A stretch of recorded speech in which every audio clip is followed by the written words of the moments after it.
The call went out for the fire brigade at around 4:15 this afternoon. The blaze, which was fuelled by flammable liquids inside the panel beating shop, took hold quickly. Fire units from 3 inner Newcastle suburbs battled to control the fire and stop it spreading to an adjoining engineering firm.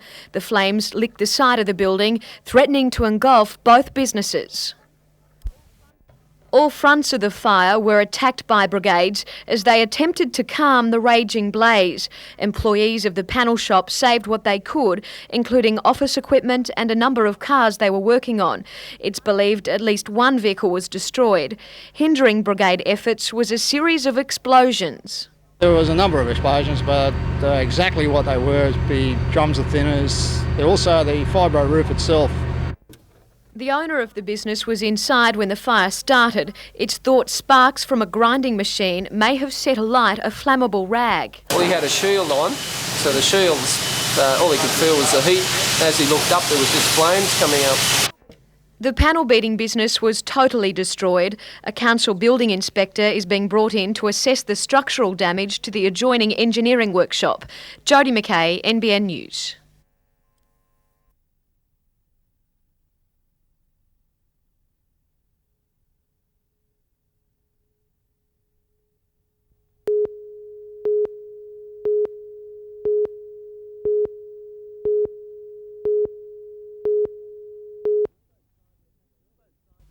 Both sides attacked early, first the Olyroos in the green.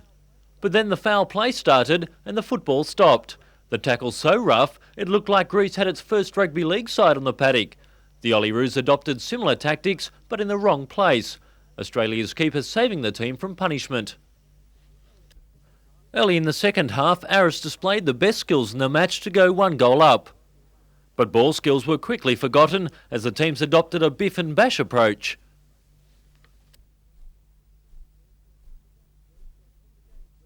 The game verged on anarchy as 4 Greek players were ordered from the field in different incidents. The Olyroos failed to take advantage, the game ending in a lacklustre 1-0 win to Aris.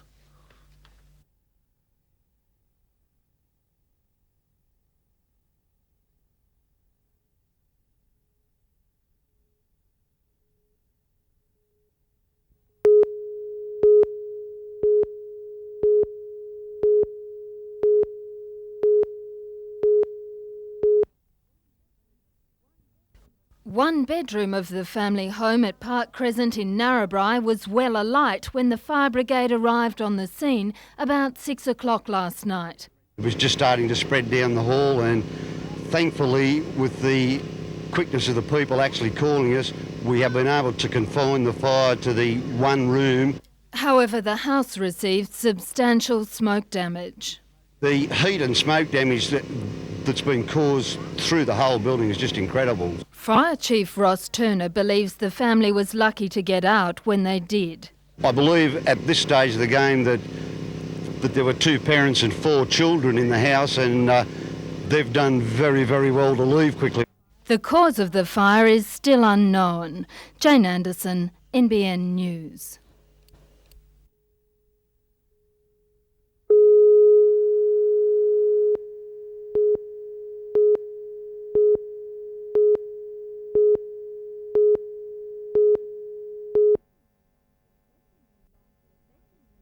Legendary longboard riders such as Jeff Hackman and 60s surfer and boardmaker Scott Dillon did battle on the waves with competitors as young as 13.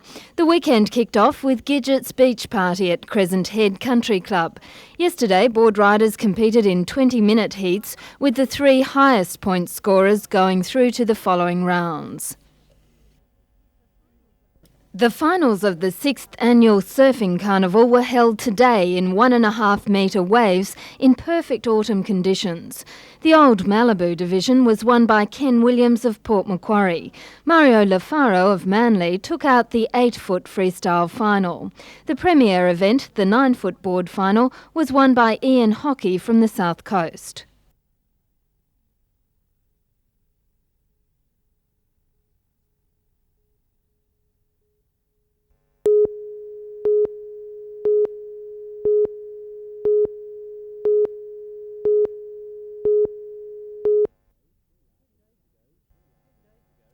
10 days ago, 3 artists started an experiment at Lake Macquarie City Gallery to get more people interested in art. It showed people how a work of art is created, rather than merely displaying the finished product. Today, Luke Beasley, Pauline Tickner and Scott Carey unveiled the results, a remarkable collection of drawings and paintings. It was a wonderful experience, it really was. It sort of made you work a bit quicker and harder and condense things into that 10-day period. But like all art, there are always the critics. It was very interesting because there are a number of people who never lifted a brush in their life coming in and giving advice. Richard O'Leary, NBN News.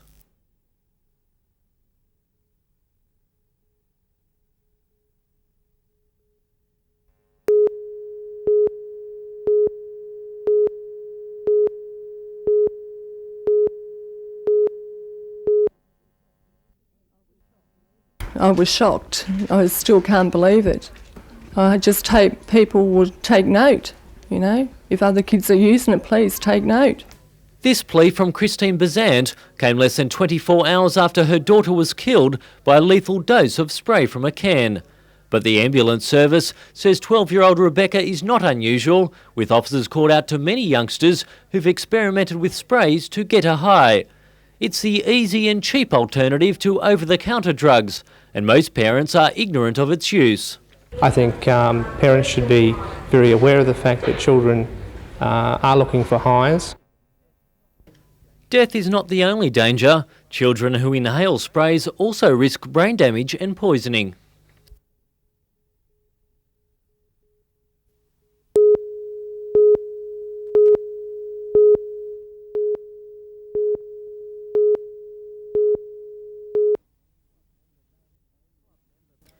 Club member Barry Delaney wishes he had never bid for the national titles last year, but at that stage he believed a council promise to build 2 fully illuminated soccer fields at Atchison Reserve. He claims the new fields at Blacksmiths fall well short of that description. The amount of time the council's had to fix these fields, they haven't done it properly. As you can see, the fields slope at the edges, which, although not 100% hazardous, it is still dangerous, and it makes it difficult to play the game. 2 years ago, Lake Macquarie Council warned the club it would have to move from its old ground adjacent to the Blacksmiths Caravan Park, where it had been based for nearly 50 years. The 18 teams began this season at the new fields provided by Council, but problems soon became apparent. It can be quite hazardous. There has been injuries by a referee who hurt his knee by running in an uneven surface. It's a problem Mr Delaney claims will put egg on the face of Council when state teams converge on Atchison Reserve in July for the National Women's Under-16 titles. Council was unable to be contacted today. Jason Neuenhoff, NBN News.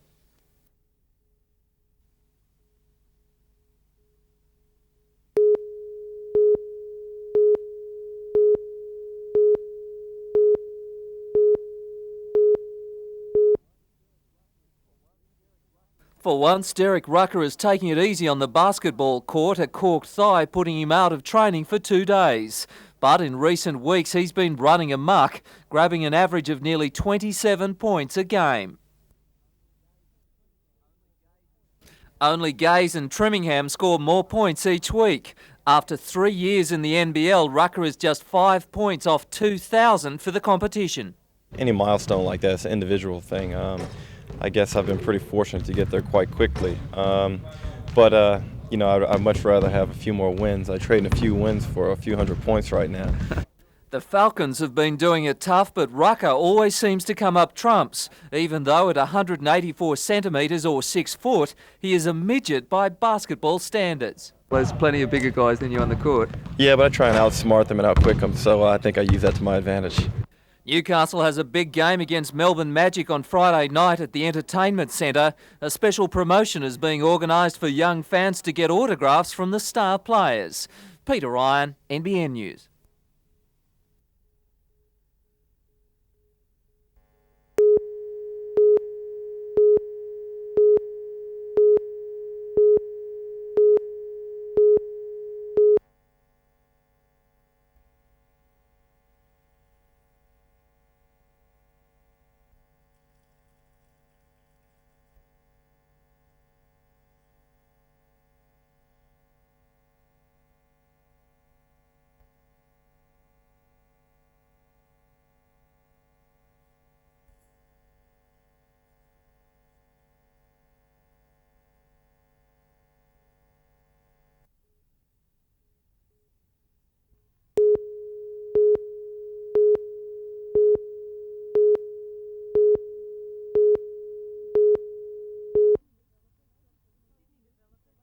Sydney developer Stockland Trust Group is the latest in a long list of national companies which have considered constructing a shopping centre on the 19-hectare Lake Macquarie site over the last 10 years.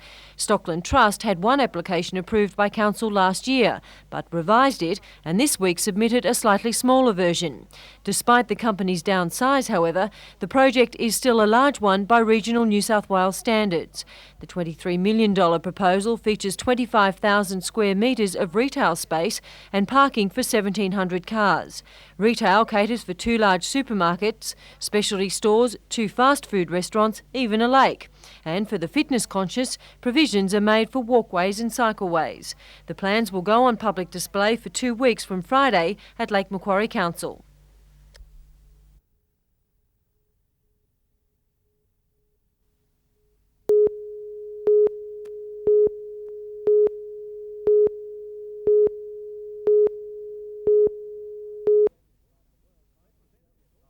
Representatives of the World Masters Games Organising Committee are touring the North Coast, raising awareness of the event in Brisbane from the 26th of September until the 8th of October. The Games are the largest multi-sport event for mature age athletes, aiming to get them out of their armchairs and back on the track. While most are 30 to 40, there is no age limit.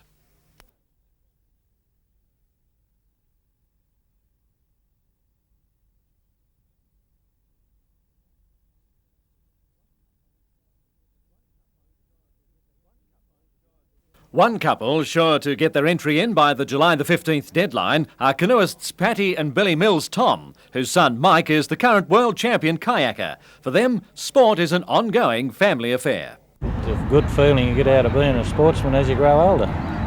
So actually it's your kids that have encouraged you to keep going in this? Yeah, it's actually the kids that have We encouraged the kids at first and now they're encouraging us.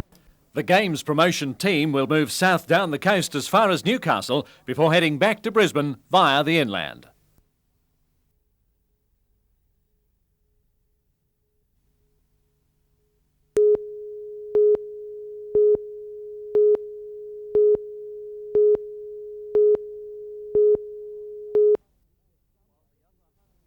While the Upper Hunter did get some rain through the summer months, there is little to show for it.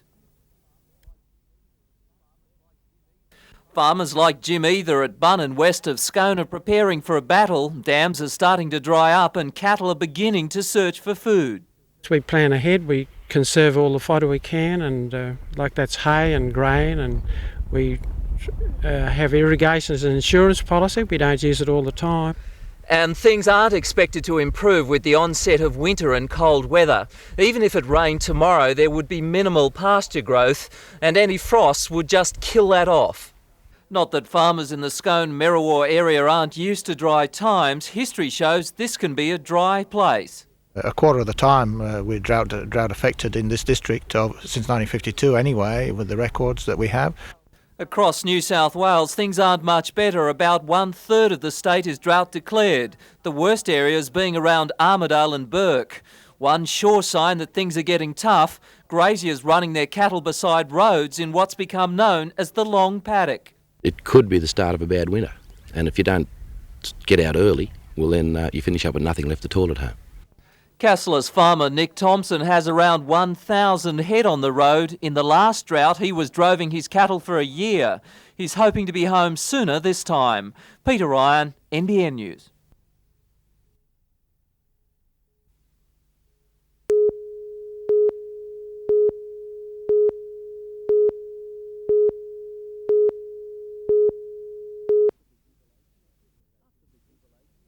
After the jubilation of yesterday's decision, Australian Defence Industries has started to work on the nuts and bolts of the $1.2 billion project. The company will start a massive advertising campaign this weekend to hire more than 350 people. The recruitment will cover a spectrum of skills, from engineers to accountants, administration staff and manual workers. The Hunter Institute of TAFE is ideally situated to place prospective workers. Certainly TAFE are excited by the news. It's a very, very good decision for Newcastle, and the Institute is in a very good position to be able to give support to ADI in the form of training. Its $200,000 fiberglass reinforced plastics workshop has 100 students in only its first year, and many more are expected to enrol.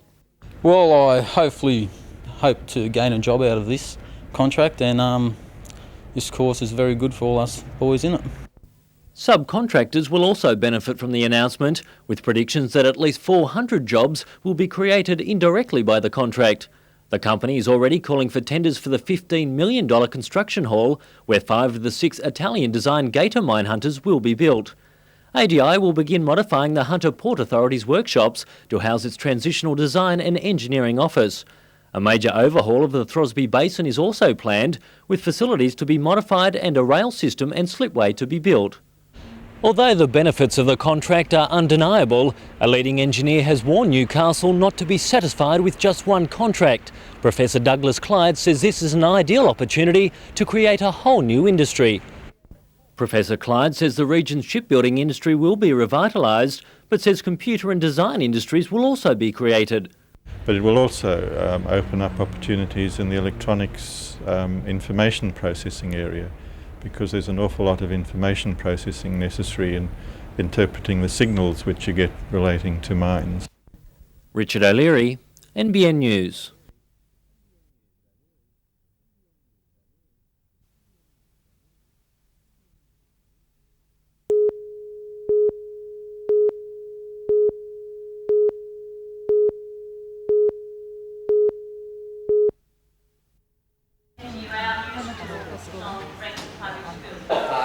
And officially declare your one of those great indulgences, and I must say that I am more than impressed with the contribution. To come from Brankston and to share its history, and we study for our future, give our best in work and play, live and learn with pride and honour is our motto every day.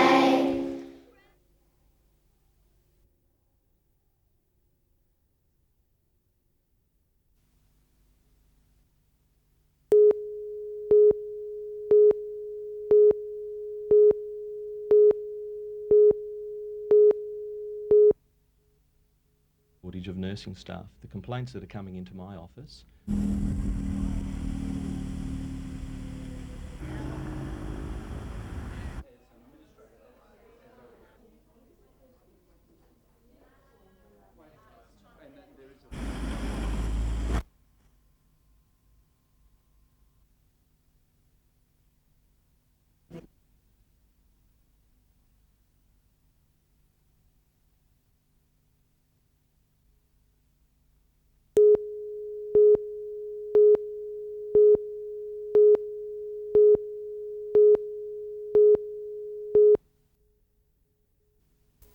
It's the 44th Synod of the Anglican Diocese of Newcastle, with hundreds of lay people joining clergy from parishes stretching from Hawkesbury to Laurieton and out west to Merriwa.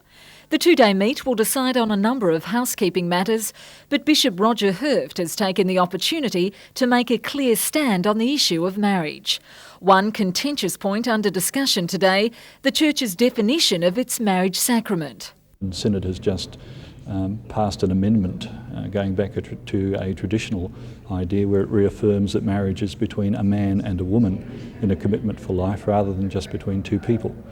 And for divorcees wanting to remarry, support for a special liturgy for the release of former vows.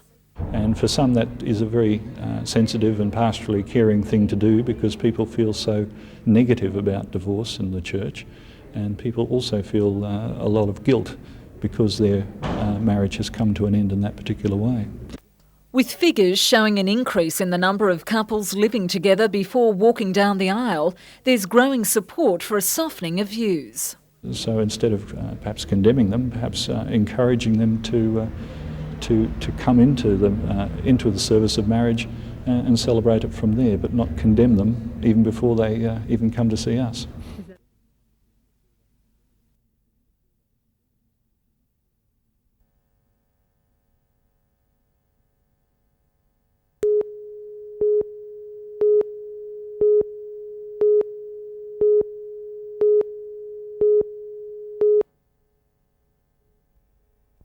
Residents of Waratah were awoken at 2 o'clock this morning by the sound of crackling timber. When brigades arrived 3 minutes after the first call, the warehouse was completely engulfed.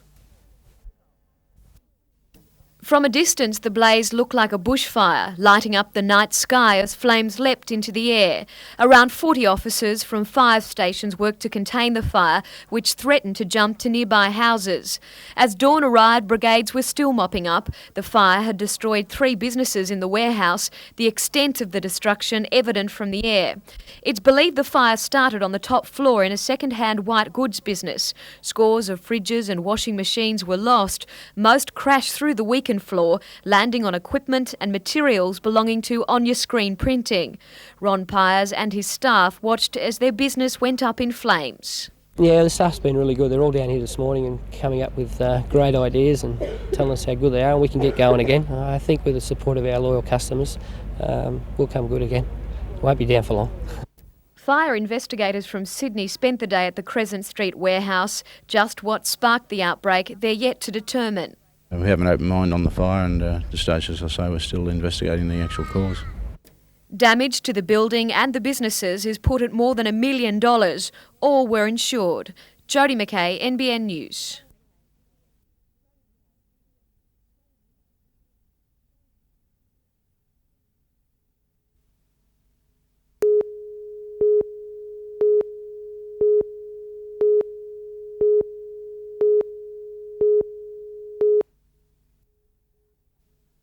The Hunter Valley Grammar School outside Maitland has only been operating for 2 years, but already the student body has grown to the extent where more classrooms are needed. The $800,000 additions were opened this morning by Federal Minister Ross Free. There are 2 new buildings which will cater for art, home science, metal and woodwork and computer studies. Similar subjects will be housed in 15 new classrooms, also opened at St Philip's Christian College at Waratah at a cost of $1.2 million. Doing the honours, the Governor of New South Wales.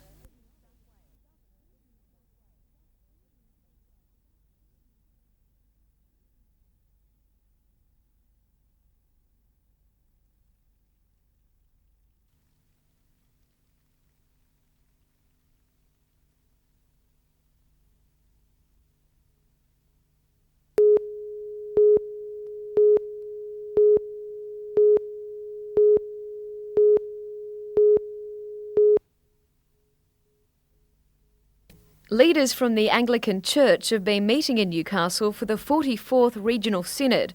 On the agenda today, the high incidence of youth suicide.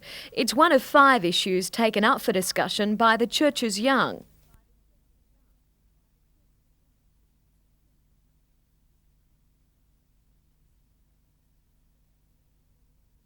The group believes the Church has a role to play in helping to prevent teenagers from taking their own lives. What's emerged is a system to counter youth suicide by setting up small centres right across the region that network the resources of the church. Another recommendation is that clergy be encouraged to talk about youth suicide, not only in sermons but in schools and through youth groups.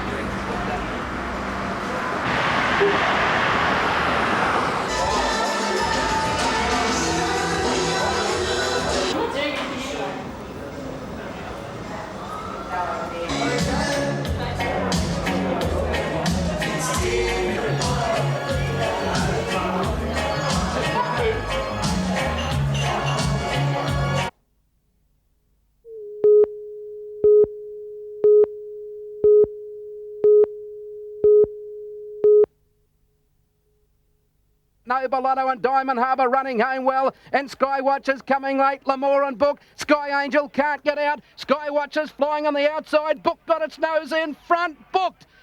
Winner number 6 booked, paid $12.80 and $3.40. Second and third returned $6.30 and $2.70 respectively.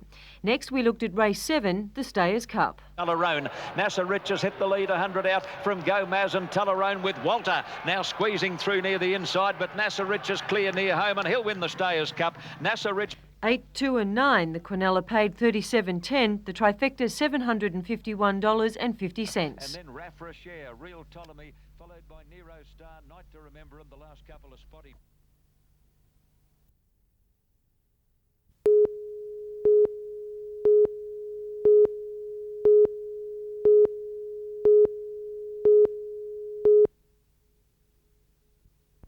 The city's foreshore was transformed into a marketplace of environmentally friendly products and ideas.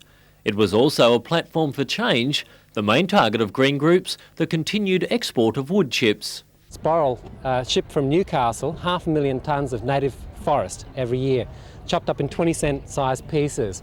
The Wilderness Society are calling on the federal government to stop renewing this licence. It's due in June.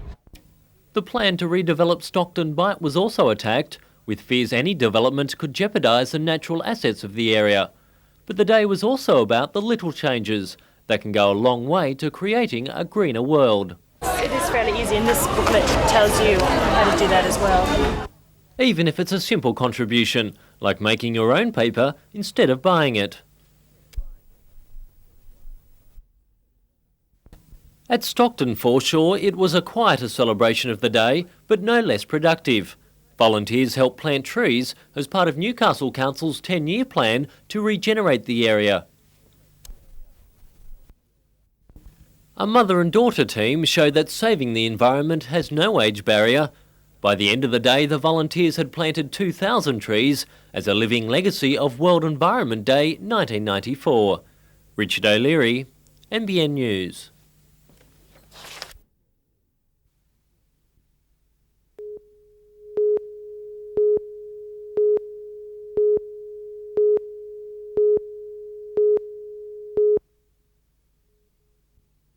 They used to be the lepers of the car world, but now people are proud to show them off. The first Torana was born in 1967, the last in 1980, but 14 years after production stopped, the renaissance has begun. Hoods raised, engines gleaming, more than 100 of the terrific Toranas were at Newcastle's foreshore today. The machines are extensions of their owner's personality, with names like the Fixer and the Outlaw. It can cost tens of thousands of dollars to get them in this state of sparkle, but the appeal of the perfect Torana can blow the budget. But there are no complaints from owners. It has to be a Torana or nothing at all. Mate, a lot of the young people, they just like the Torana. They always have, and since, as you said, they first came out in 1967 and the last one came out in 1980, a lot of people just love restoring the motor vehicle. Richard O'Leary, NBN News.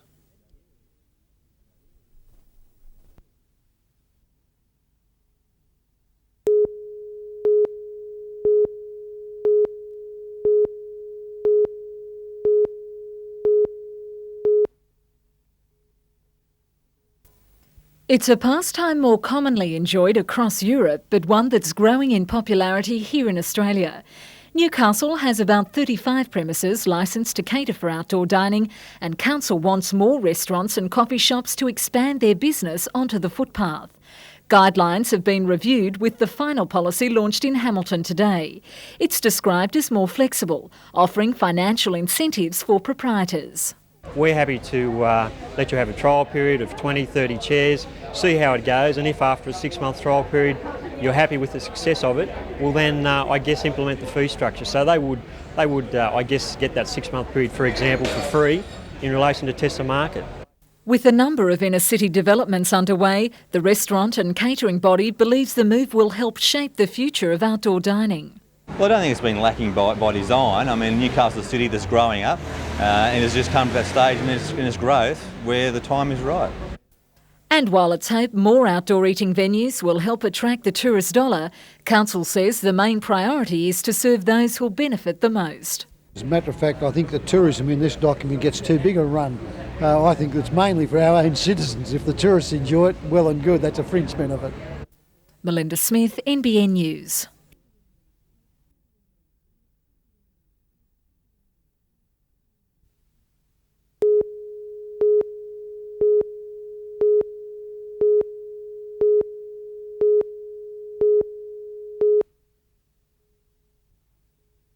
Unemployment in the Hunter is sitting on 13.5%. That's nearly 4% above the state average. Youth unemployment in the region a staggering 25.1%. Federal member for Newcastle, Alan Morris, says job schemes through the Department of Education, Employment and Training, or DEET, can get those figures down, and he can't understand why Newcastle Council isn't interested.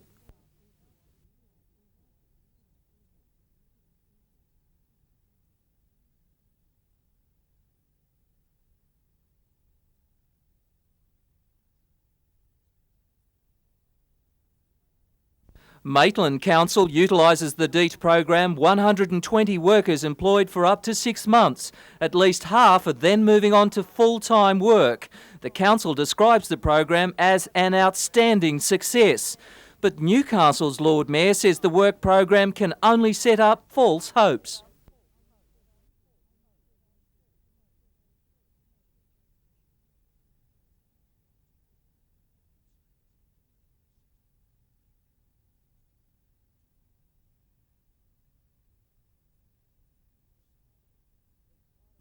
It's part of a continuing slanging match between the Lord Mayor and Alan Morris. Yesterday, Mr Morris said the council had wasted millions of dollars of federal money on job creation programs dating back to 1992. Peter Ryan, NBN News.